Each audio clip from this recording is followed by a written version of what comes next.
ক্লাসে সকলকে welcome. Compass survey আগে টপিকে দেখেছিলাম কম্পাস সার্ভের কিছু বেসিক টার্ম, বিয়ারিং, মেরিডিয়ান ইত্যাদি সম্বন্ধে আলোচনা হয়েছিল।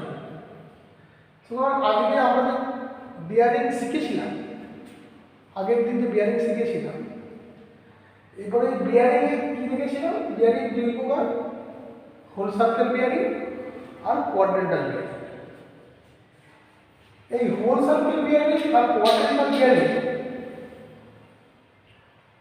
একে অপরের সাথে কীভাবে কনভার্ট করতে হয়, মানে আমি হোল সার্কেল বিয়ারিং থেকে কোয়াড্রেন্টাল বিয়ারিং, কোয়াড্রেন্টাল বিয়ারিং থেকে হোল সার্কেল বিয়ারিং কীভাবে কনভার্ট করতে হয় সেইটাকে শিখব। এটা খুব গুরুত্বপূর্ণ টপিক, তোমাদের থিওরি পরীক্ষায় এইখান থেকে কোশ্চেন আসবেই। আচ্ছা, তাহলে এবার শুরু করি হোল সার্কেল বিয়ারিং কি, কোয়াড্রেন্টাল বিয়ারিং কি। আচ্ছা, যারা আগের ভিডিওটা দেখেনি তাদের জন্য একটু বলে রাখি, হোল সার্কেল বিয়ারিং কি, যে বিয়ারিং মানে অ্যাঙ্গেল নেওয়া হয়, যদি কম্পাস দ্বারা বিয়ারিং কম্পাস দিয়ে নেওয়া হয়। হোল সার্কেল বিয়ারিংয়ের ক্ষেত্রে প্রিজার্ভেটিভ কম্পাস দিয়ে নেওয়া হয়। যে বিয়ারিং সিস্টেম ঘড়ির কাঁটার দিকে অর্থাৎ ক্লকওয়াইজ এবং নর্থ পোল উত্তর মেরু সাপেক্ষে অ্যাঙ্গেল নেওয়া হয়, সেটা হলো হোল সার্কেল বিয়ারিং। আর কোয়াড্রেন্টাল বিয়ারিং কি, এটা ঘড়ির কাঁটার দিকেও হতে পারে, ঘড়ির কাঁটার বিপরীত দিকেও হতে পারে, এবং যে লাইনটা যে নর্থ পোল কাছে আছে অথবা যে লাইনটা সাউথ পোলের কাছে আছে, যেটা যে লাইনটা নর্থ পোলের কাছে আছে তার মাপ নর্থ পোল থেকে নিয়ে নেব, যে লাইনটা সাউথ পোলের কাছে আছে তার মাপ বা তার অ্যাঙ্গেলটা আমি সাউথ পোল থেকে নিয়ে নেব। তাহলে কোয়াড্রেন্টাল বিয়ারিং বলে যাচ্ছে কি, ঘড়ির কাঁটার দিকে হতে পারে, ঘড়ির কাঁটার বিপরীত দিকে হতে পারে, নর্থ পোল থেকে হতে পারে, সাউথ পোল থেকে হতে পারে মাপ নিয়ে। তাহলে এবার শুরু করে, এখানে যে প্রবলেম দেওয়া আছে, যেমন বলা হচ্ছে WCB অফ এবি লাইনে WCB মানে হোল সার্কেল বিয়ারিং হচ্ছে 45 ডিগ্রি 30 মিনিট 00 সেকেন্ড। ঠিক আছে, তাহলে বলে রাখি সামান্য একটা ছোট্ট জিনিস,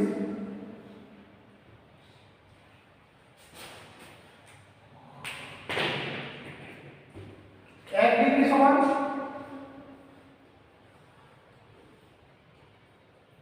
60 মিনিট,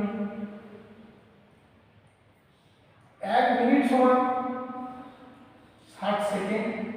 সাধারণ জিনিস, 1 ডিগ্রি সমান 60 মিনিট আর 1 মিনিট সমান 60 সেকেন্ড। এই একটা থাকলে মিনিটে, দুটো থাকলে সেকেন্ডে, আর কিছু নেই। মিনিট সেকেন্ড হবে চিন্তা করার কারণ নেই। তাহলে এবার শুরু করছি। আমি তোমাদের ছবি এঁকে কম্পাস সার্ভে বিয়ারিংয়ের অঙ্ক করতে গেলে মনের মধ্যে একটা ছবি সম্বন্ধে একটা স্বচ্ছ ধারণা দরকার। হোল সার্কেল এবি, একটা লাইন আছে এবি, ধরো এটা এ পয়েন্ট আর ওদিকে একটা বি পয়েন্ট, এই পয়েন্টে এ, এই পয়েন্টে বি। আমরা কম্পাস ধরে কি পাবো? কাল্পনিকভাবে নর্থ সাউথ, এটা এ পয়েন্ট, এটা বি পয়েন্ট। এখান থেকে দূরত্ব কত সেটা আমি এই মুহূর্তে এখানে বলা নেই, যাই ধরে নিলাম। আমরা যেহেতু অ্যাঙ্গেল ধরে হিসাব করছি, নর্থ এদিকে সাউথ এদিকে ইস্ট, তাহলে এ বি 45 ডিগ্রি 30 মিনিট। তাহলে এখান থেকে অ্যাঙ্গেলের মান হচ্ছে 45 ডিগ্রি।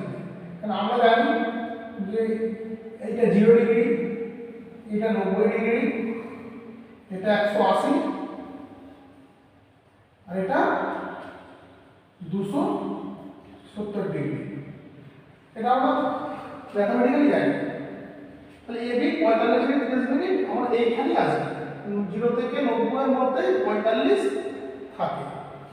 বিসি 125 ডিগ্রি, আর বি থেকে এই বি পয়েন্ট থেকে 125 ডিগ্রি যাবো। 125 ডিগ্রি নিশ্চয়ই 90 থেকে 180 ঘর থাকবে, চলে গেলাম সি পয়েন্টে বিসি। এটাই হোল সার্কেল বিয়ারিং। প্রথমে বলেছিল বাহু সাপেক্ষে মাপ নেওয়া হয়।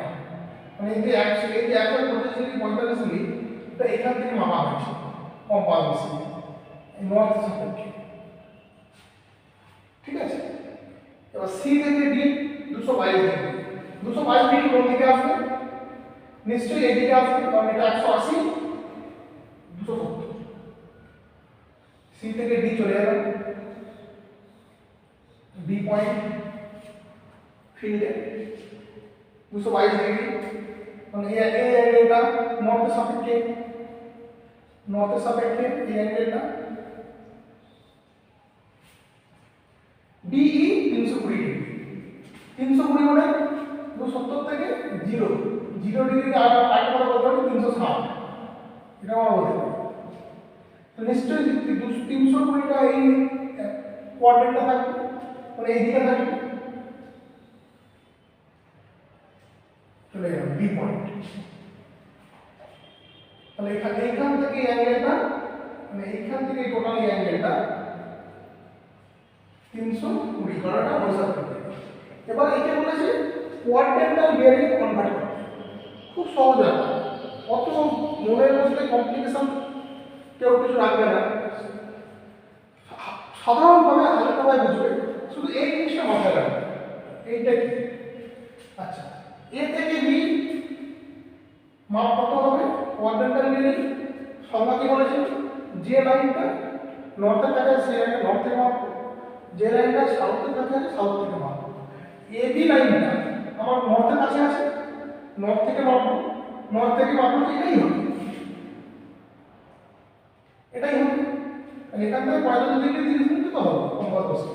তাহলে উত্তর কি লিখবো? তো উত্তরটা কি লিখবো? এই উত্তরটা উত্তরটা লিখতে হবে কোয়াড্রেন্টাল বিয়ারিং মানে কিউবি অফ এবি, লিখে নাও QB of AB north east, মানে north 45°, 30 minute east, 45°, sorry 45°, 30 minute 00 second east. Quadrantal bearing এ এক দিক নির্ধারণ গুরুত্বপূর্ণ জিনিস। ইস্ট কেন হলো? কারণ আমরা জানি এটা যদি নর্থ হয় এদিকটা ইস্ট, এটা যদি নর্থ হয় এদিকটা ইস্ট। আচ্ছা, এবার কোয়াড্রেন্টাল বিয়ারিং বিসি কত হবে? একটু মনে মনে হিসাব করো। খুব সহজ, খুব সিম্পল, তো ঘাবড়ানোর কিছু নেই। আগে দেখতে হবে বিসি লাইনটা নর্থের কাছে আছে না সাউথের কাছে আছে? এটা সাউথ, এটা নর্থ, এটা সাউথ। বি পয়েন্ট হিসাবে অবশ্যই সাউথের কাছে আছে। যেহেতু সাউথের কাছে আছে, তাহলে এইটা যদি 0° হয়, সাউথটা কি বলেছিল? 180°, তাহলে পুরোটা হচ্ছে 180°। আর এখান থেকে এইটা হচ্ছে 125°, 45°। তাহলে 125, তাহলে 180° থেকে 180° থেকে যদি 125°, 45°, মানে এইটা বাদ দিয়ে যদি বাদ বাকি এইটা এই দিকে অংশ করে থাকে 125°, 45 মিনিট যদি বিয়োগ করে দিই, তাহলে আমি কোয়াড্রেন্টাল বিয়ারিং পেয়ে যাবো উত্তর। তাহলে বিয়োগটা করি 180°, 00 মিনিট, 125°, 45 মিনিট। বিয়োগের সুবিধার জন্য আমি এটা করে দিলাম 169, 1°, 1° মানে 60 মিনিট, এখানে 60 পাঠিয়ে দিলাম, আর 179। তাহলে 179°, 60 মিনিট দাও, 180° হতো। বিয়োগ হচ্ছে 5, 1, তাহলে 5 লাগে 1, 4, 5, 54। তাহলে 54 ডিগ্রি 15 মিনিট। তাহলে উত্তর কত?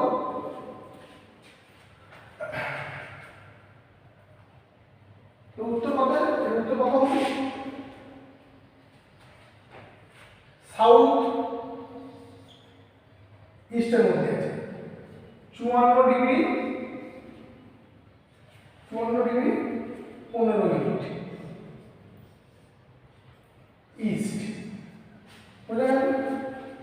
খুব সিম্পল, সাধারণ জিনিস। আচ্ছা, মুছে দিচ্ছি। এবার আমি বিসিতে আসছি, সরি সিডিতে আসছি। সিডি 222 ডিগ্রি, সিডি 222 ডিগ্রি, মানে এইখান থেকে এই অ্যাঙ্গেলটা 222 ডিগ্রি 15 মিনিট। তাহলে আমি এখানে লিখি QB of CD is equal to 222 degree 15 minute. আমি প্রথমে বলেছিলাম কোঅর্ডিনেট সিস্টেম কি, সি পয়েন্ট ডি পয়েন্ট এটা কার কাছে আছে? সাউথের কাছে আছে লাইন। তুমি সাউথ থেকে হিসাব করো। তাহলে দেখো আমরা জানি নর্থ মানে 0, সাউথ মানে 180। তাহলে টোটালটা কত কত? 222 ডিগ্রি 15 মিনিট। তাহলে টোটাল 222 ডিগ্রি 15 মিনিট। এখান থেকে যদি 180 বাদ দিয়ে দিই তাহলে বাদ বাকি 80 ডিগ্রি করা থাকে, ওটাই আমার উত্তর হবে। তাহলে বিয়োগ 180 ডিগ্রি 00 মিনিট, 5 1 2 8 4 12 আপনার এগুলো আর দেখতে। তাহলে 42 ডিগ্রি 15 মিনিট কোন কোয়াড্রেন্টে আছে এটা দেখতে হবে। সাউথ, এই সিডি লাইনটা আছে সাউথ আর ওয়েস্ট এর মধ্যে, এই দিকে আছে সাউথ আর ওয়েস্টের মধ্যে, সাউথ আর ওয়েস্টের মধ্যে। তাহলে সাউথ 42 ডিগ্রি 15 মিনিট, ওয়েস্ট। বোঝা গেল? খুব সাধারণ, খুব সহজ জিনিস। আকাশ পাতাল ধরে কোনো লাভ নেই, সাধারণভাবে ভাববে খুব সহজে অঙ্কটা হয়ে যাবে। এটা করে দিই, এটা করে দিই। QB of 320 degree 30 minute, sorry 300 BE, QB of BE is equal to 320 degree, sorry QB না, কিউবি বের করতে হবে। এখানে ভালো হয় কিউবি অফ সিডি, এটা তো উত্তর, এটা তো হোল সার্কেল গেল। আচ্ছা, তাহলে এটা বের করতে হবে। তাহলে আমরা কি জানি এখানে ডি এর হোল সার্কেল বের করতে 320 ডিই চলে আসে। সরি এখানে ভুল লেখা ছিল, এই পয়েন্ট ডি এখানে হয়ে গেছে। ডি থেকে এই 320 অ্যাঙ্গেল কতটা? এই নর্থ থেকে শুরু করে এতটা। কোয়াড্রেন্ট এরিয়া অ্যাক্সিলারেশন বলেছিলাম বিই কার কাছে আছে? সাউথের কাছে না নর্থের কাছে? অবশ্যই নর্থের কাছে। এইবার টোটাল এরিয়া আমরা 360, নর্থ মানে 0 ডিগ্রি অথবা 360, এখানে তো দেখা যাচ্ছে নর্থের মান 0 ডিগ্রি হতে পারে, 360 হতে পারে, কিন্তু বলেছি আমার হোল সার্কেল এক হবে। তাহলে আমি যেহেতু কোয়াড্রেন্টাল বিয়ারিং আমি নর্থ থেকে মাপবো অ্যান্টি ক্লকওয়াইজ, মানে এই দিকে মানে আমার উত্তর তো এখান থেকে এইটুকুটা আমার উত্তর, কারণ কোয়াড্রেন্টাল বিয়ারিং তাই বলছে যে ঘড়ির কাঁটার দিকে আর উপর দিকে জীবাণুর কাছে আছে। নর্থ থেকে যাবে, নর্থ থেকে যাবে, আমি নিশ্চয়ই এখান থেকে ঘুরে যাবো নর্থ থেকে এখান থেকে এখানে যাবো। তাহলে নর্থ মানে 360, খুব সুন্দর অঙ্কটা দেখো। তাহলে 360 ডিগ্রি থেকে 320 30 মিনিট বিয়োগ করে দিই, খুব সহজে অঙ্কটা বিয়োগ করার সুবিধার জন্য সেই একই নিয়ম ফলো করবো, এতে কোনো ভুল নেই। এখান থেকে 1 ডিগ্রি কমে দেবো, 1 ডিগ্রি কমে দিলে হচ্ছে 359, আর এখানে 1 ডিগ্রি এখানে করে দেবো, একই জিনিস 60 মিনিট ভিডিওটা সুবিধার জন্য 0 3 9 3 দেখো উত্তর QB of BE is equal to নর্থের কাছে আছে এবং কোন ঘরের দিকে যাচ্ছে ওয়েস্টের দিকে। কারণ বুঝতে কোনো সমস্যা 39 ডিগ্রি 30 মিনিট সেখান থেকে সেখানটা 0 ছিল না করে তাহলে হোল সার্কেল পেয়ারিং থেকে কোয়াড্রেন্টাল পেয়ারিং ছবি এঁকে দেখালো অঙ্কগুলো বোঝাবে বারে বারে দেখবে করবে আর সাধারণভাবে অঙ্কটা করবে। পরবর্তী ক্লাসে আমি এইটা দেখাবো কীভাবে কোয়াড্রেন্টাল থেকে হোল সার্কেল আসবে।